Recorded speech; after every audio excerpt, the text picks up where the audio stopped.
Okay, so today in our class we will be dealing with some more aspects of MapReduce application and how the job submission happens. Previously in the last class we had looked into the different kinds of failure in MapReduce 1.0 as well as 1.2.0. So the different cases of failures are effectively handled by Hadoop based systems, right? And it ensures that there is no single point of failure in the entire system. So having said that, there are certain things which we will have to look at with respect to failures, right? We have looked into different types of failures, the node failure, the resource manager failure, so many other kinds of failures that we have seen in case of uh, yarn-based implementation of Hadoop, as well as the normal classical Hadoop, which we call as MapReduce 1.0. So this is the last slide that we had left with in the last class, I suppose, right?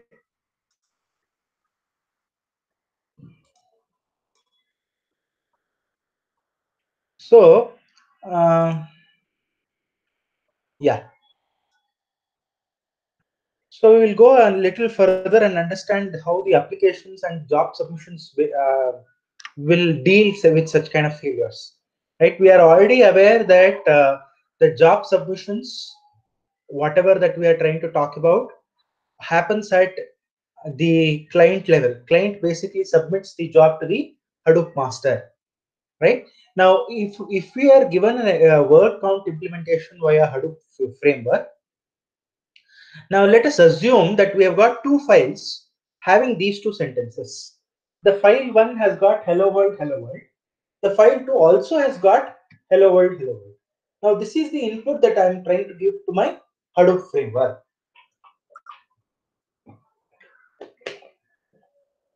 Next, solution for the first map output, right, is that hello is taken is parsed as a key. The count of it is 1. Word is being passed. The count of it is 1. Hello is again parsed. The count for that is 1. The word is again passed and the count of it is 1. So the key value pair is generated from the first output file, first input file, and this is the output of the first map. The second map, whatever that we are trying to do, will again parse the second file, input file, what we see here, right? Whatever is the second input file, what we see, it will also construct the intermediate key value pairs. Next, after this is being done, I can either use a combiner or I can use a reducer. Now, if I use a combiner, the results gets combined at the sorting step itself. The reducer will just have the work of making it as a single key value pair. So the output of the first map looks something like this. Hello is 2. After it is being given to the combiner, the world is 2. The output of the second map is something like this. Now, the reducer will take these two files, these two outputs of the map functions. Now, the output of the reducer would look something like this. The output of the first map is hello to world 2. Output of the second map is hello to world 2.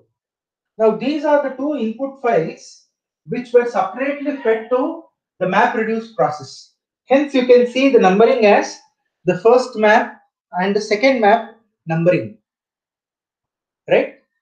So you know that the number of reducers will always be less than the number of map functions. So since we have used two map functions here in this particular example, the number of reduce functions will obviously be 1.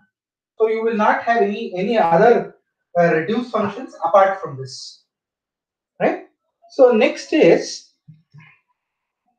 the final output which comes out of the reducer. The final output which comes out of the reducer is hello is for 4 times, World is for 4 times. So this is the final output that we can see from the system after the completion of reducer.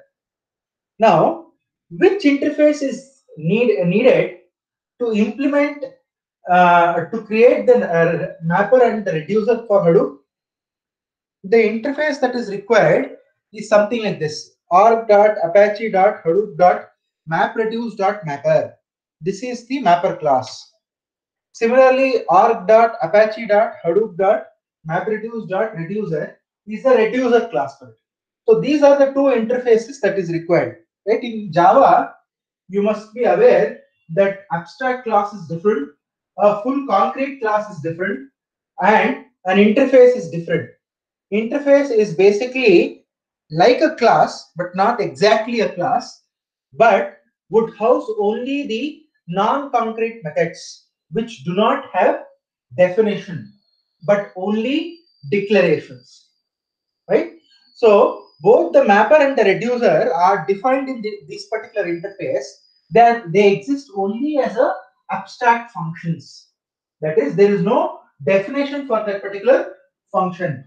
Who is supposed to write the definition for this function? A programmer who is trying to override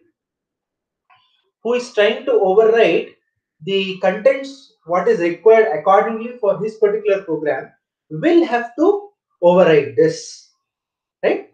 And very important here is, after you have scheduled, right, after you have scheduled everything, there is a scheduler basics which you have to understand. Now these points I have basically included in the slide to make you understand and revisit about the operating system concepts. Although you had advanced operating system in the first semester, and you also had operating system course in your UG level, but still, just to have a recap or a refreshing of what scheduler basically means is being brought out into my slide, right? If you refer to a term called as pool, it is nothing but group of jobs, right? And each pool, whatever is there, is guaranteed a minimum share of execution time. The split can easily find out the even jobs that is required for execution, right? Now, for every user, every user has his own pool of jobs, and every user in a clustered based environment will get an equal quanta of time or equal share of time. So this will help you to understand that the job pool, which is related to multiple clients on the left hand side, which are trying to submit the job to the Hadoop cluster, will get equal amount of time. Second is that this configuration of the job is basically understood by a property called as job concept connect property, and every pool will basically have a fair sharing or a first in first out scheduling. So the jobs are placed in pool and each user has its own pool. This is the term. Next, a user who submits more than one job than the second user will not get any cluster resource than the second one on an average. It is possible to define custom pools with minimum guaranteed capacity, with number of maps and number of reduced slots, where the set weighting is defined for each pool. So this is how the scheduler dashboard would look like, right? Please mark this port. This is a very, very important port in Hadoop system, right? 50030, 50,030 is a port for the scheduler in Hadoop, which basically shows what are the clients, right? If you can see on the left hand side, you can see the clients, right? Client names, running jobs, minimum map, minimum reduces, running map, and running reduces, right? You can also see the running jobs in a different way, right? That is based on the job ID. We yesterday discussed about the job ID, how an application ID is attached, the client name of it, the pool priority which is being given, number of maps that is being created for that particular job, the number of reducers that have been created to that particular job, and what is the fair scheduling policy that is being used, right? So there are only two modes of schedulers in case of Hadoop based system. One mode of scheduling is called as fair sharing mode, where every client gets a equal priority, equal amount of time quanta for the execution of their jobs. The other one is FIFO, first in first out system, right? Whichever is the first job that comes will have the first priority for execution, right? So this is how the scheduler is basically utilized in case of uh, MapReduce or the Hadoop cluster environment.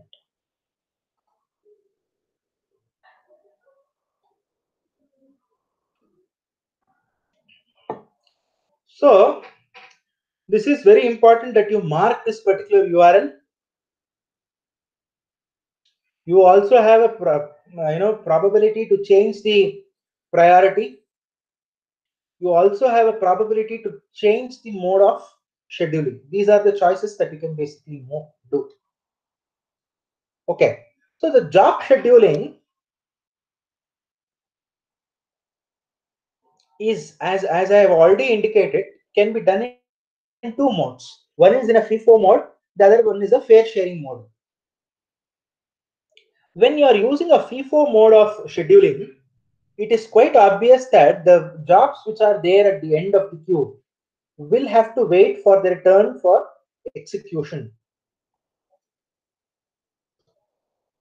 There are production jobs which may need to complete in timely manner, right? While allowing the users to have small ad hoc queries to be executed at a reasonable amount of time.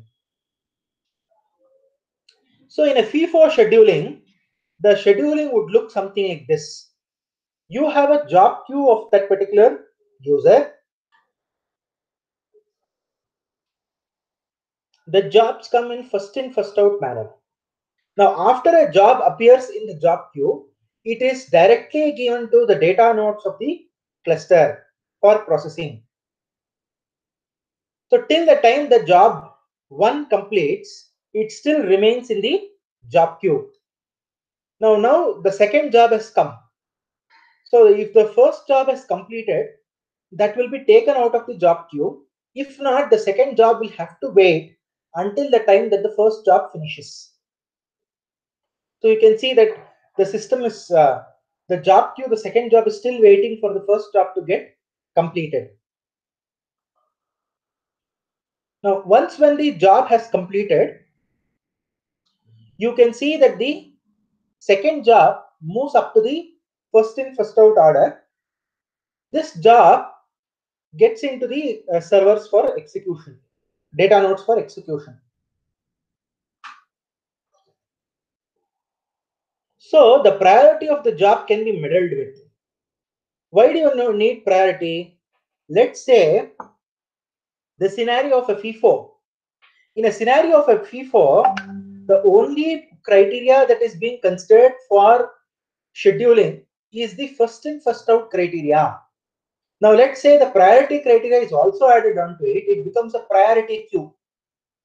Now in a priority queue, you should be able to change the priority of the jobs according to the criticality of that particular job, right? So the priority in a Hadoop based environment can be 5 different types of priority. That is very high, high, normal, low, very low. So these are the priorities, with very high being the highest priority, very low being the lowest priority, normal being the average priority for a particular job. So the FIFO scheduler, the priority does not support preemption of jobs. Just in the case of a fair scheduling, preemption is allowed. Right? The reason is the job gives every other job submitted by different client an equal quanta of time. So if there is something that the job has to extend beyond the time quanta, then the job has to be rescheduled again, right? So obviously the preemption happens between the jobs of different clients. In a FIFO-based system, you do not have preemptions.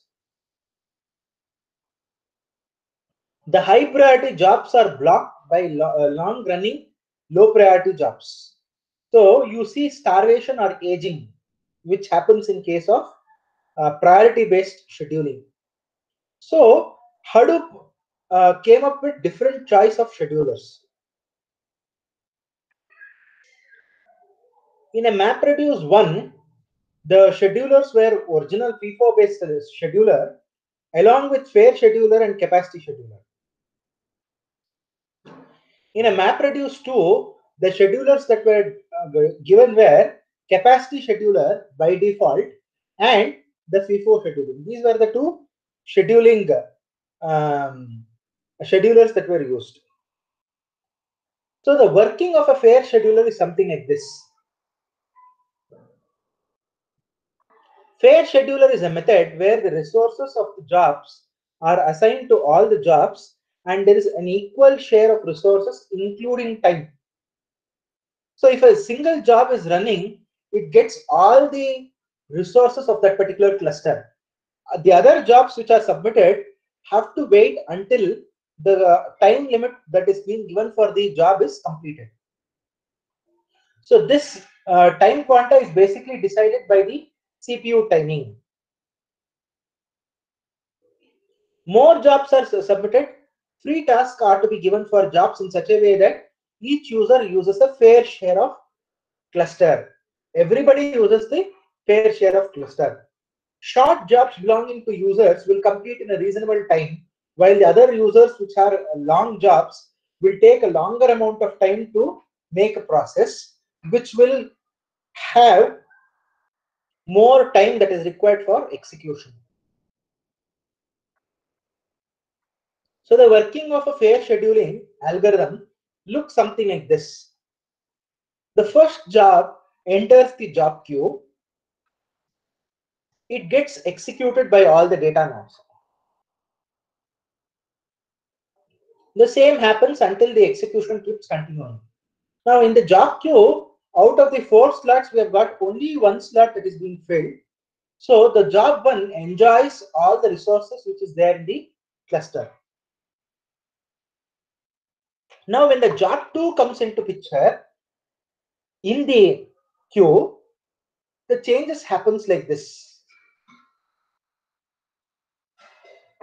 Fairly, when you have got 4 data nodes which are available, the resources are shared between the jobs. So now in this scenario, when the second job has come, the first job only executes in the first 2 data nodes. The remaining 2 data nodes are left free for the second job to execute. This is called as fair scheduling. Fair scheduling allows equal amount of resource sharing amongst the jobs which are being submitted. Now you can see that till the time both the jobs are alive, the execution happens in this particular pattern only.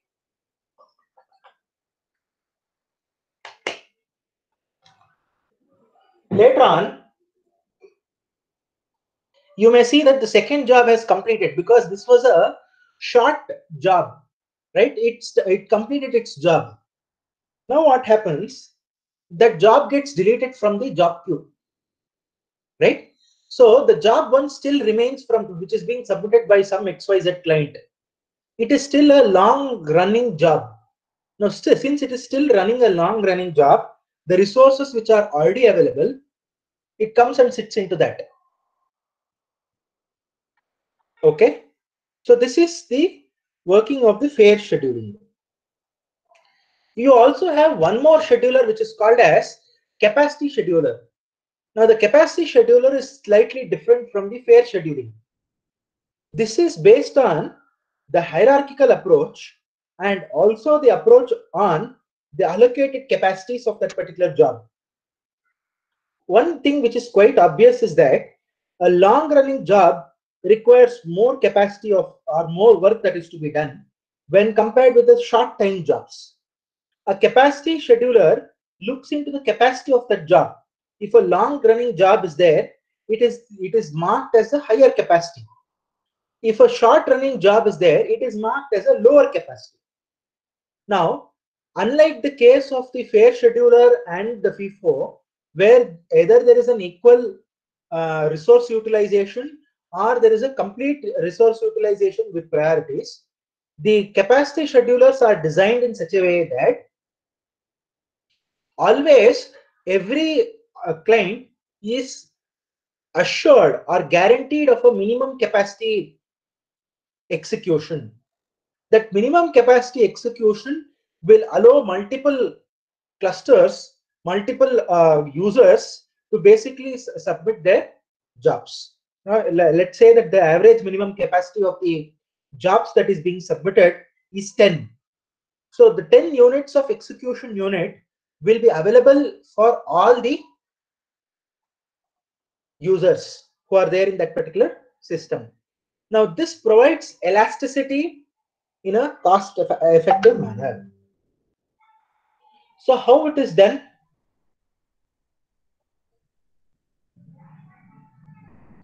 So the capacity scheduler supports the following features. One is the capacity guarantee. Second is the security. So the first one which we are trying to talk about, which is the capacity guarantee, happens in this particular way.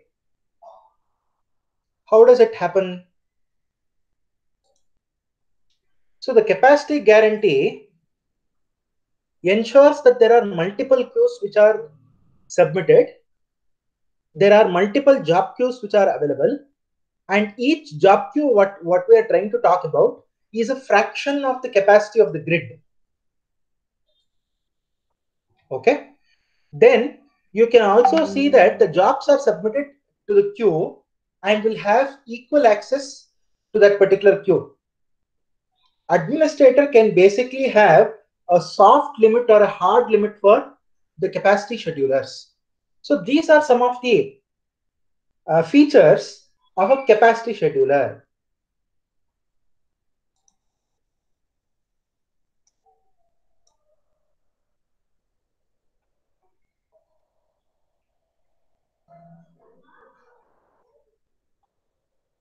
So the capacity scheduler also comes with security. The security is basically to ensure that only authorized users of that particular system use that particular system with access control limitations. So every security, whatever that we do, we have safeguards to ensure that the users cannot modify or view the jobs once when it is being submitted by a other user. So the normal users or the clients can only submit the jobs, but cannot view or modify the jobs that are submitted from other users. So the system administration role is supported in the capacity builder. Elasticity is incorporated in this, wherein which the free resources are allocated to any one of these queues, right? As and when the demands build up for each and every queue, the capacity is scheduled or it is being sharded across multiple queues, right? So this ensures that the resources are available in a predictable and elastic manner to all of them, preventing artificial silo of resources in the clusters. It also allows multi-tenancy, where there is a comprehensive set of limits that are provided to prevent the jobs from monopolizing the resources of the queue. The cluster as a whole ensures that the system is available particularly to the job tracker. The another feature of the capacity scheduler is the operability. It ensures that the queues are defined as per the properties that is being given by the user. The administrators have an option to secure this particular queues with a minimum disruptions. It also has resource-based scheduling, where the resource-intensive jobs which need a common pool of resources are scheduled amongst different jobs. The jobs here also have the job priorities, right? Like I said earlier, a capacity scheduler is a combination of a fare scheduler, a FIFO, and a priority-based scheduling all put together. So the shuffle and sort is one of the techniques which is used in a MapReduce based system, which is used for shuffling the input splits, sorting the input splits after the output of the first map. So the process that is used for performing the shuffle and sort is done at a timely aspects. Right, the shuffle happens before the reduce. Sort happens after the map output.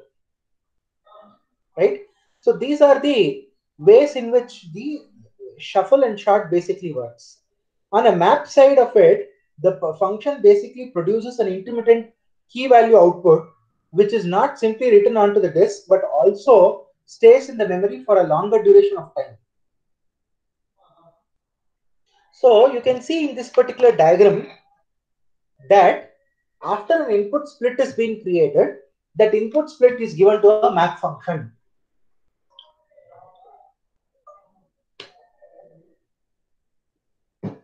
The outcome of a map function is buffered onto a memory. Now, this is a place where the shuffle and sort partitions happens. Sorting partition happens. Right? You can see partitions are being created and they're all merged on the disk at the end of the day. Right? So this figure shows how the buffer basically helps in sorting. Right? The ideal size of the buffer is 100 MB. Right, which is less than the block size of an input split or the Hadoop block. So the contents of the buffer reaches the threshold size of 80%. That is when the background disk will start spilling the data. Right, the map continues to buffer the output, and the spills will be taken into consideration. So until the spills are completed after the buffer, the spills are basically written into the partitions based on a round robin fashion, right? And specified by MapReduce local.directory.property in a job specific subdirectories. Before the contents are being written onto the disk, the threads are divided in the map so that the data corresponding to each partition is effectively written, and the reducer ultimately merges it into a single partition. So there are a lot of things that the map side of it and the reduce side of it basically works. And these are minute details that we are trying to deal with in case of MapReduce programming.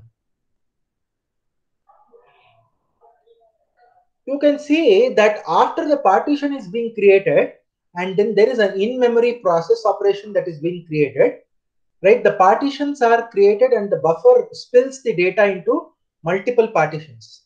Now, after the multiple partitions are being done, it has to be merged onto the disk, right? The sorted data has to be merged onto the disk, right? After the sorted data is merged onto the disk, it is going to be fetched by other reducers or combiner programs, combiner functions for further processing. You may see that the merger may look something like this. The merger may be something like this. All these merged data is being picked up by the reducer functions or the combiner functions in one or the other way.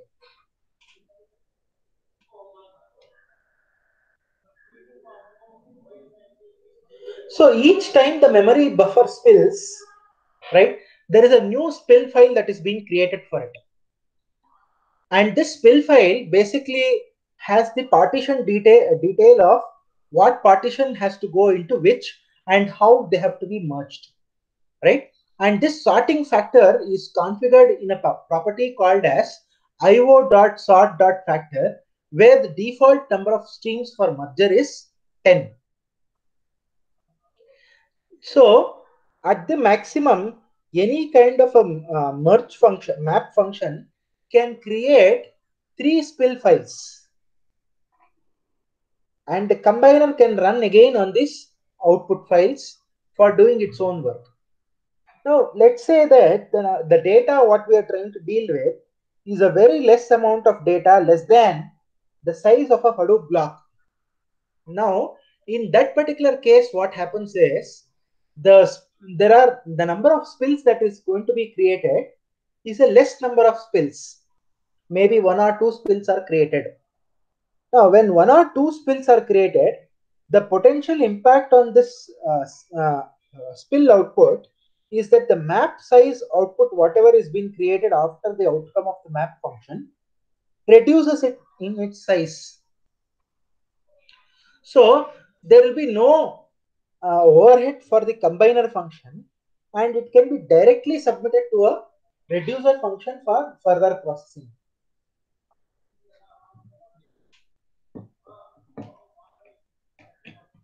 So these are some of the aspects of spill and combine.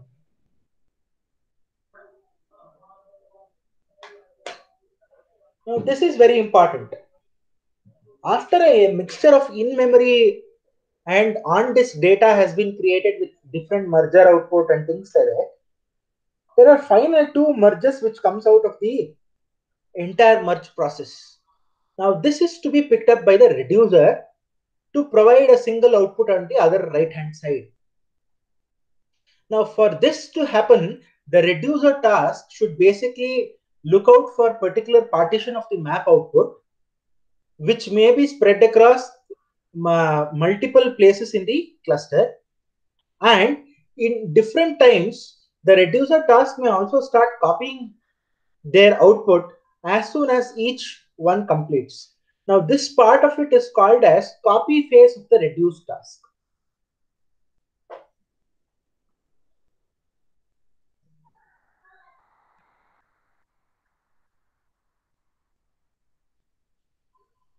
So you can see that all the phases here are captured in a single diagram, where you can see the copy phase of it, the sort phase of it, and the reduce phase of it, right? So the reduce has a small number of copy threads that can fetch the map outputs in parallel and combine the output into a single output. The default number of threads for a map output or the reduce or parallel copies is 5. And the settings are being done in a property called as map reduce.parallel.copies property.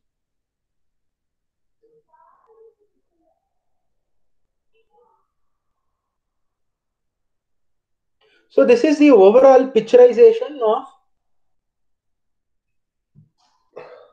how a shuffle and sort basically works. How intermittent stages of map and reduce basically works, right? Now this is something which is required for a developer perspective rather than a programmer perspective or a normal coder's perspective. For a normal coder who is writing a code in Java, has all the details that is required for him to write in the map and reduce, right? He just needs to override the functions and build an output with respect to that. However, a person who is trying to do a lot of things with the internal aspects of Hadoop may need to understand the complete working of Hadoop in different ways. So hence this slide.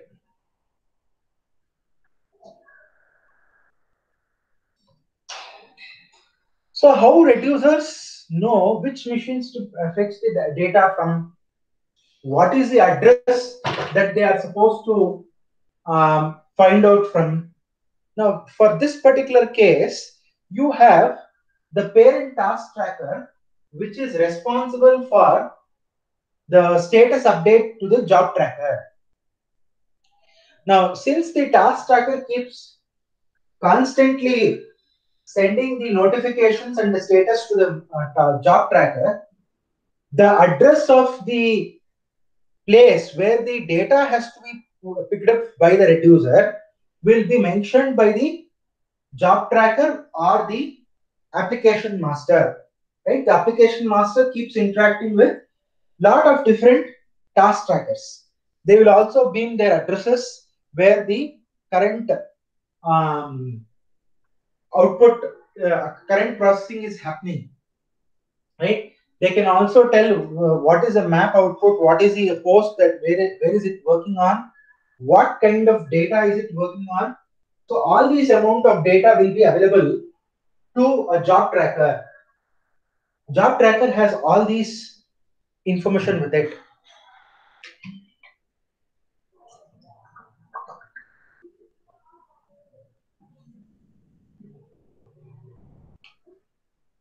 So this becomes easier for a reducer task which is working in a task tracker to pick up the map output which was left out from a host, retrieve the outputs, and try working on that particular output. So this is a very, very easy task for it to do. Next, you can also see that once when a map reduce part of it is completed with its job, the task tracker will also update the happening to the job tracker that the reducer has completed its work. Any kind of map reduce systems or any system would require certain configuration setups, certain configuration tunings. Now, these kinds of configuration tuning is basically done to enhance the performance of it. Right? For example, when you talk about network, we do a lot of things with network related settings to enhance the throughput, to optimize the data that is being sent over the network. We also look into the reduction of MTU and MSS size so that more data can be pumped into the network, right? So every system, whatever that we talk about, there are certain configuration settings to make sure that there is an optimal performance that is delivered, right? Likewise, here also we have certain configuration settings that are used in case of Hadoop to ensure that all general purpose jobs, whatever that is being submitted by clients, have a very good performance in the system. General principle for configuration tuning is that you pump in or given more amount of memory for all jobs what are submitted. You also make sure that there is a trade-off between the map as well as the reduce functions, right? You should know that the map functions occupy more amount of memory when compared with the reduce functions, right? And you must also ensure that both map as well as reduce functions have enough memory to operate, right? Like I said, for a single job, the buffer size itself is a single task, the buffer size is 100 MB. Think about a job which is around 1 GB. The number of buffers that may be created for it is maybe around 100 buffers that may be created, each of the size 100 MB, right? So such a kind of memory is to be available first of all, right? I'm just taking a simple example of 1 GB. Now what if I take an example of 100 GB, right? So that amount of memory should be supported either in the data node or in the master, so that the amount of unbound memory which is available will help the map to function properly in accumulating the values from different input splits, right? So this is a very best practice to understand how map needs the memory to operate, how reduces needs little memory to operate its working.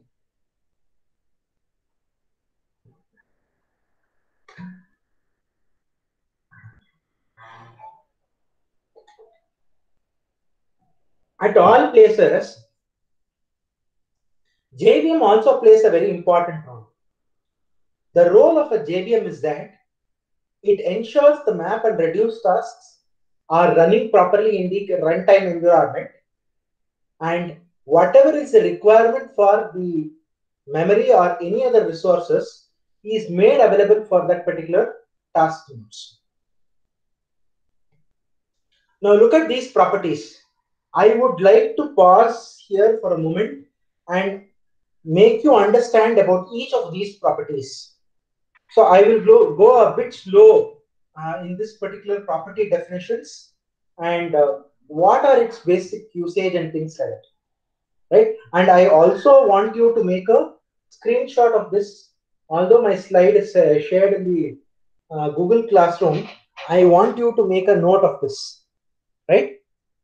The first and the foremost property is called as io.sort.mb.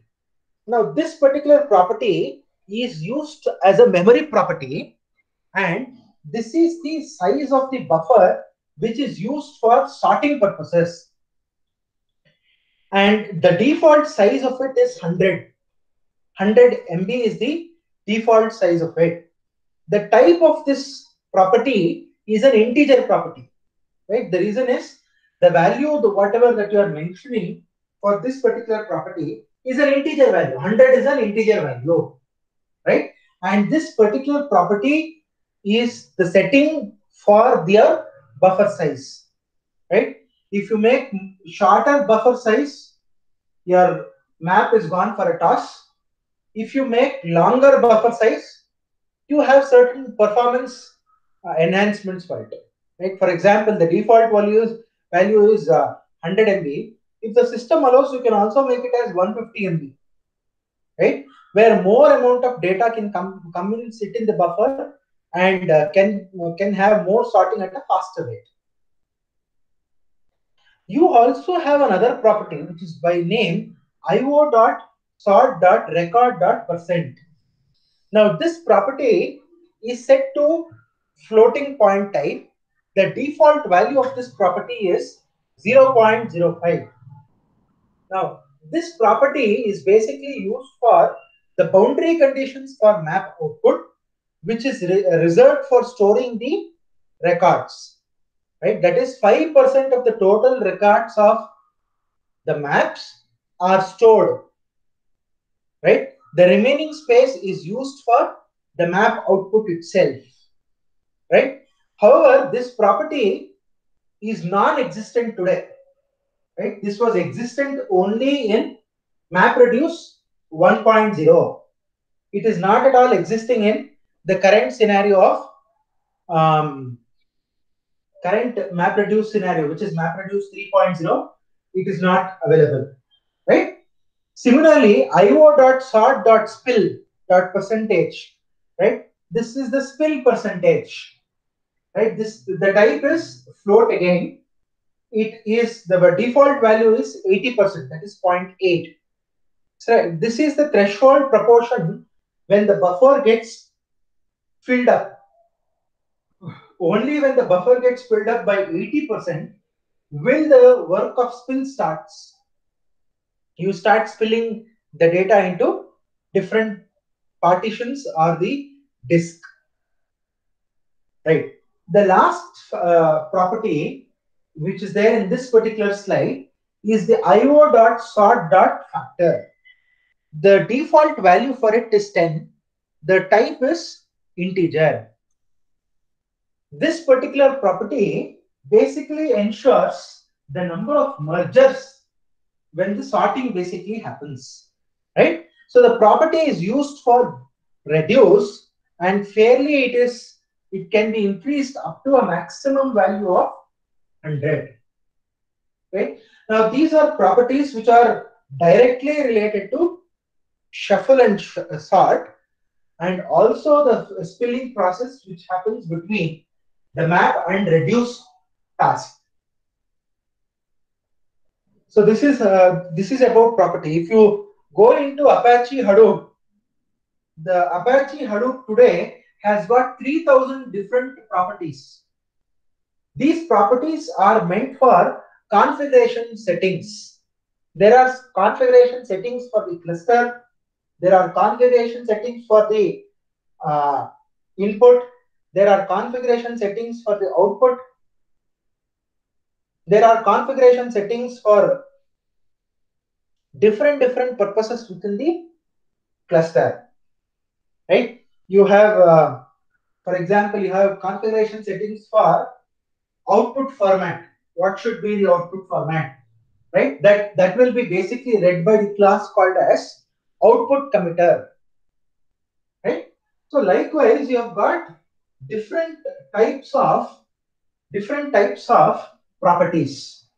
Now, all of these properties basically ensure that the settings of the Hadoop are done in a fairly optimal manner so that you can get most of it, right?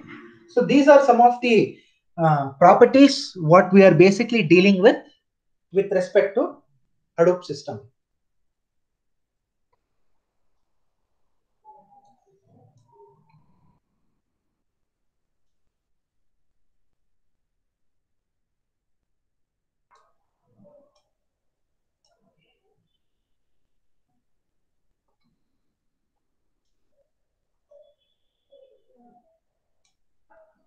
Okay, so now I would like to stop the class. If there are anything that you would like to ask as a doubt as a part of this particular class, you can free to ask.